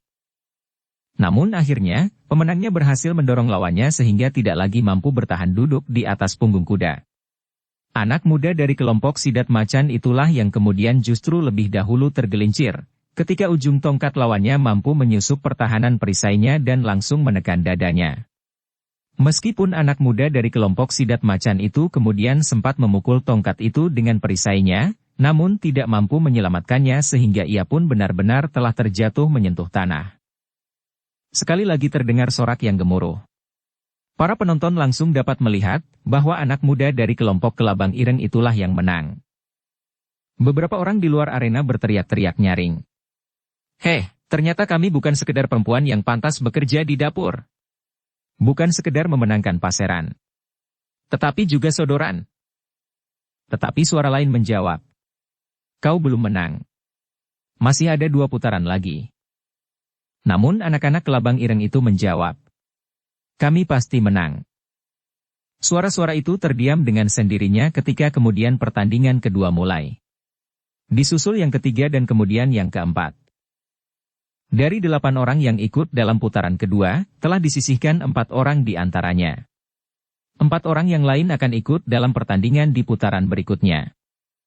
Ternyata dari 4 orang yang terpilih untuk bertanding di putaran berikutnya adalah anak-anak muda yang ternyata dari kelompok Macan Putih, seorang dari kelompok Sidat Macan, seorang dari kelompok Kelabang Ireng dan seorang dari sebuah kademangan kota raja. 4 orang itulah yang akan ikut dalam putaran berikutnya untuk memilih 2 orang terbaik. 2 orang terbaik itu akan bertanding di keesokan harinya sebagai puncak pertandingan. Namun sebelum pertandingan putaran berikutnya dilakukan oleh 4 orang yang akan bertanding dalam 2 pasang, para peserta, terutama yang akan bertanding lagi, mendapat kesempatan untuk beristirahat. Mungkin mereka memerlukan perawatan jika ada di antara mereka yang mengalami kesakitan atau bahkan cedera di putaran sebelumnya.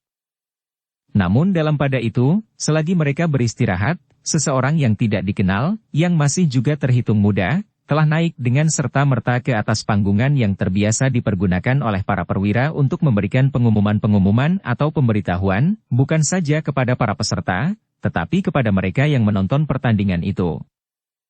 Dengan lantang orang itu berkata, "Prajurit Mataram ternyata telah mengada-ada.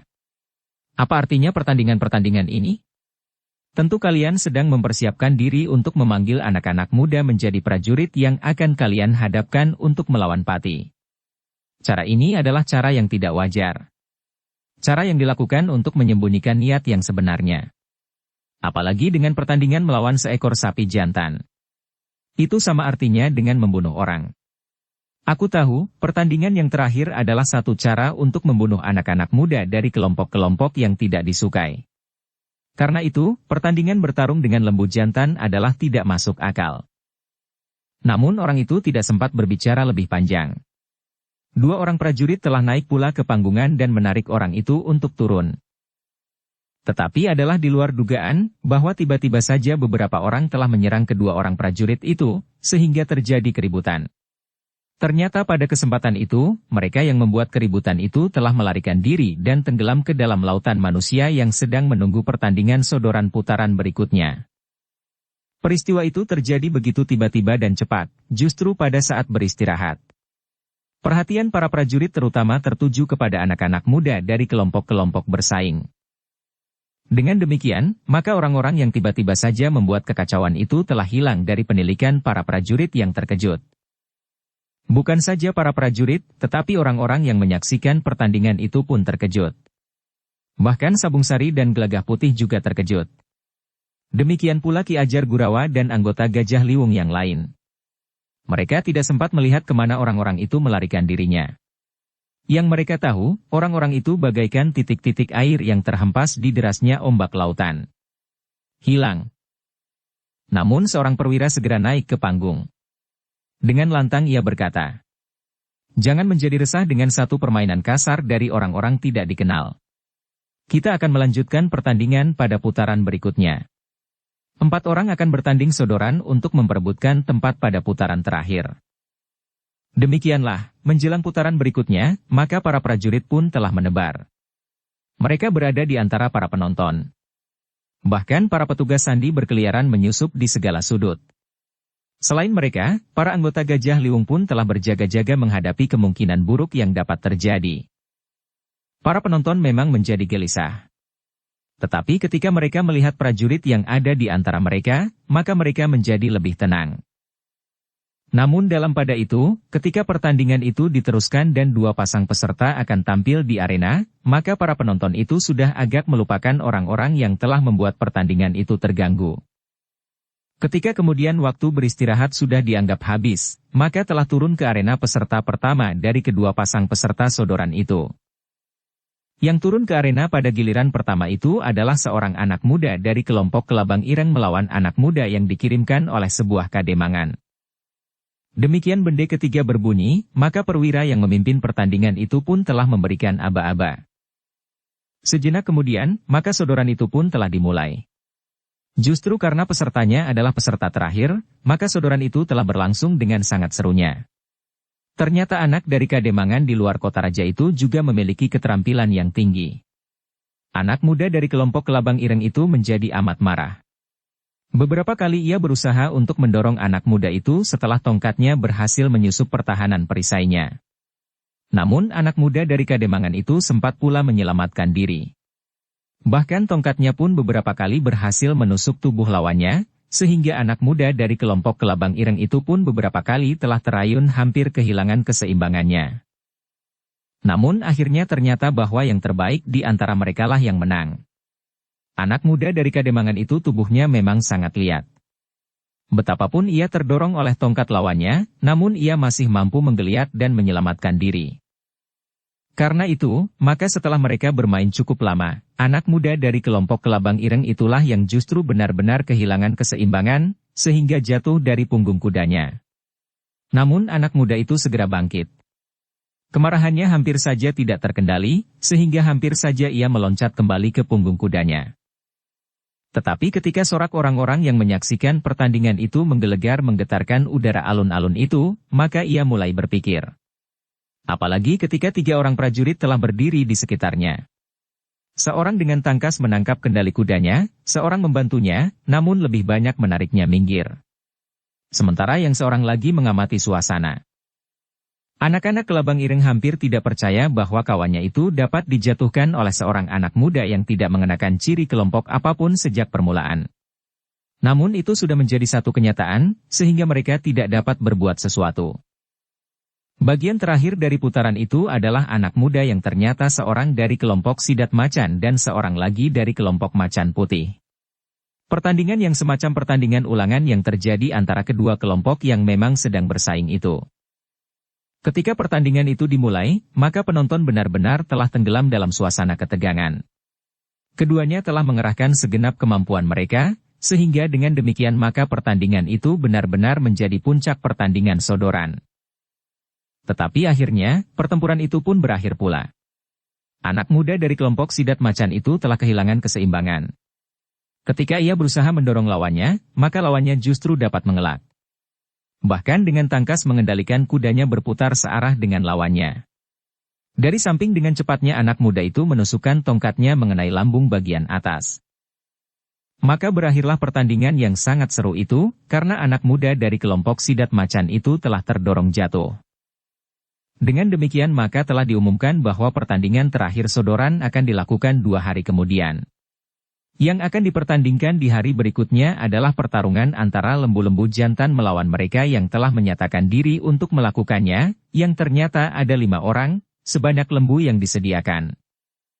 Para perwira memang menjadi agak heran ketika pada hari terakhir itu justru ada 5 orang yang menyatakan diri mengikuti pertandingan yang memang berbahaya itu. Justru setelah seseorang naik dengan tiba-tiba ke atas panggungan kecil dan menyatakan bahwa pertandingan melawan lembu jantan adalah pembunuhan. Kita harus berhati-hati, kata seorang perwira kepada para penyelenggara yang lain. Yang bertanggung jawab alas pertandingan sodoran justru berkata, "Semula aku mengira bahwa pertandingan sodoran di hari terakhir antara anak muda dari Macan Putih itu akan berhadapan dengan anak muda dari Kelabang Ireng. Namun ternyata tidak. Aku merasa bahwa tugas kita menjadi agak ringan setelah hari ini, anak-anak muda dari kelompok Sidat Macan telah habis. Demikian pula dari kelompok Kelabang Ireng dan kelompok-kelompok yang lain, sehingga tugas kita di hari terakhir menjadi lebih ringan. Namun tiba-tiba telah timbul persoalan baru, justru karena ada 5 orang yang tiba-tiba menyatakan diri untuk ikut dalam pertandingan yang berbahaya itu. Namun perwira yang bertanggung jawab dalam pertandingan melawan lembu jantan itu berkata, "Kita akan berusaha untuk berbuat sebaik-baiknya. Seperti yang kita rencanakan, bahwa arena akan dilingkari oleh prajurit bersenjata. Selain untuk menjaga agar lembu jantan itu tidak keluar dari arena, juga untuk melindungi mereka yang bertanding di arena. 5 orang prajurit akan turun ke arena setiap putaran pertandingan.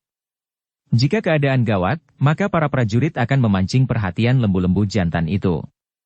Semua prajurit, baik yang ada di dalam arena maupun yang melingkari arena, adalah prajurit berperisai, di samping bersenjata." "Kita jadi teringat pada upacara rampogan," berkata seorang perwira yang lain. "Acara itu akan menarik jika diselenggarakan untuk menutup acara ini. Kita belum siap untuk menyelenggarakannya. Apalagi rampogan memang tidak termasuk rencana. Dalam 1-2 hari ini, kita belum tentu berhasil menangkap seekor harimau jantan yang garang untuk menyelenggarakan acara rampogan," jawab yang lain. Namun ketika mereka kembali berbicara tentang 5 orang yang akan mengikuti pertandingan melawan 5 ekor lembu jantan, maka mereka sepakat untuk berbicara dengan Ki Wirayuda. Justru saat mereka memberikan pernyataan kesediaan mereka itulah yang mencurigakan, berkata seorang perwira ketika mereka menghadap Ki Wirayuda sambil melaporkan bahwa seseorang telah mengganggu jalan pertandingan, meskipun segera dapat diatasi. Namun orang itu kemudian hilang di antara para penonton. Ki Wirayuda mengangguk-angguk. Katanya, "Nampaknya persoalan antara kelompok tidak menimbulkan masalah. Meskipun kadang-kadang terasa sedikit banyak, namun dengan cepat dapat diatasi. Yang kemudian harus mendapat perhatian adalah orang lain yang justru ingin membuat acara-acara di bagian akhir menjadi berkesan buruk." "Jadi bagaimana dengan ke-5 orang itu?" bertanya perwira yang bertanggung jawab pada pertandingan yang berbahaya itu. "Apakah kalian melihat kemungkinan buruk akan terjadi?" bertanya Ki Wirayuda. "Memang mungkin sekali terjadi. Tetapi kami sudah mempersiapkan kelompok-kelompok prajurit pilihan untuk menguasai keadaan, jawab perwira itu. Baiklah.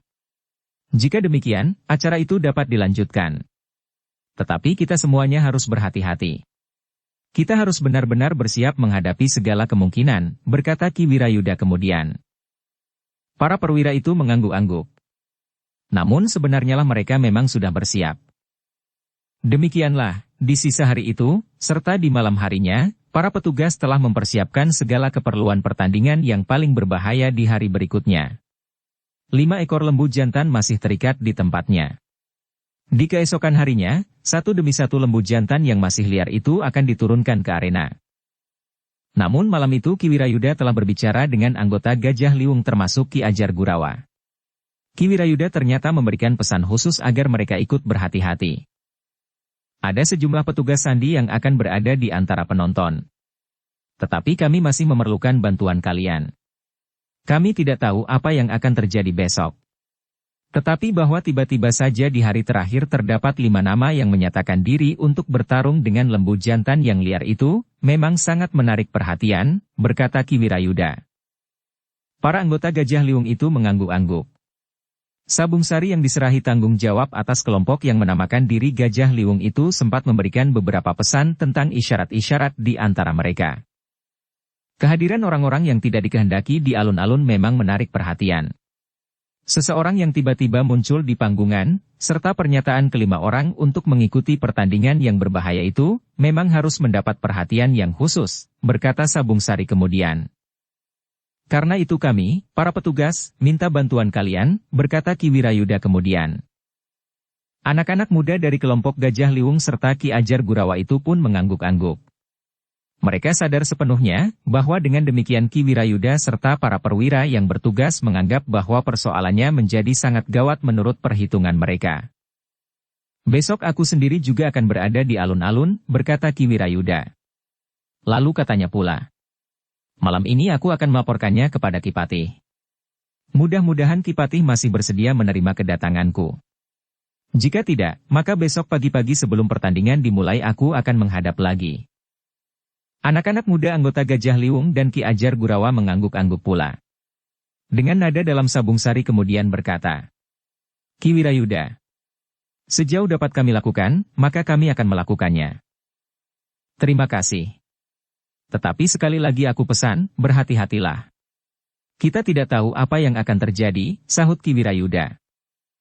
Sabung Sari pun sekali lagi memberikan pesan tentang isyarat di antara mereka agar mereka dapat saling membantu jika diperlukan. Ia sengaja menyebut isyarat itu agar Ki Wirayuda juga dapat mengetahuinya. Demikianlah, anak-anak muda dari kelompok Gajah Liwung itu pun segera minta diri. Mereka tidak kembali ke tempat tinggal mereka karena terlalu jauh. Sebagian dari mereka akan pergi ke rumah Ki Lurah Beranjangan, sebagian akan tetap berada di rumah Ki Wirayuda, sedangkan yang lain akan berada di rumah Ki Ajar Gurawa, yang lebih dekat daripada tempat tinggal mereka. Pagi-pagi menjelang matahari terbit, Sabung Sari, Gelagah Putih dan 2 orang lainnya yang bermalam di rumah Ki Lurah Beranjangan telah berada di alun-alun. Sejenak kemudian telah datang pula 2 orang yang bermalam di rumah Ki Wirayuda, sementara yang lain datang lebih siang bersama Ki Ajar Gurawa. Namun mereka masih terhitung datang cukup pagi. Karena itu mereka mendapat tempat sebagaimana mereka kehendaki. Sabung Sari dan Gelagah Putih berada di dekat arena yang memang agak luas. Kemudian Ki Ajar Gurawa akan melihat-lihat di seputar arena bersama kedua orang muridnya. Sedangkan 2 orang yang lain akan mengawasi lembu-lembu jantan yang terikat di pinggir alun-alun. Selebihnya akan menjadi penghubung di antara mereka. Bersambung ke bab 393. Dukung kami dengan subscribe, follow, like, komen dan share. Terima kasih.